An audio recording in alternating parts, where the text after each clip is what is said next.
One of the things I am really curious about is I think a lot of times one of the things success results in is personal sacrifice. So, how do you start teaching people to achieve the goal of success without self sacrifice? Sacrifice is really interesting language, right? And self-sacrifice is really interesting language.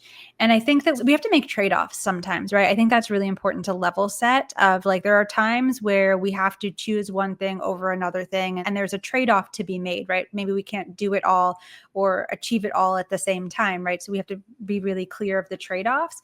But sacrifice in the line is like where are you hurting yourself? Where is it going to take you below the resentment line? So I think we each have to understand where that line is for us as individuals and how we can live in integrity. Integrity isn't a judgment that's about right or wrong. It's about wholeness, right? So how can you be whole? How can you not cross over the line or live below the resentment line as you navigate the trade-offs? Because there's going to be trade-offs. We have to be honest about that.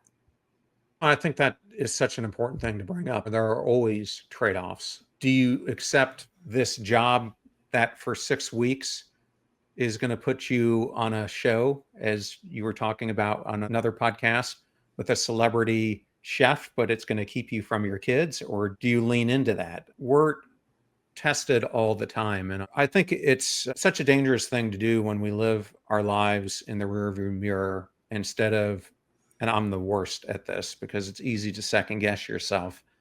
But I think we need to look through the front window and not try to justify all the decisions we made, but learn from them and move forward. What are your thoughts on that?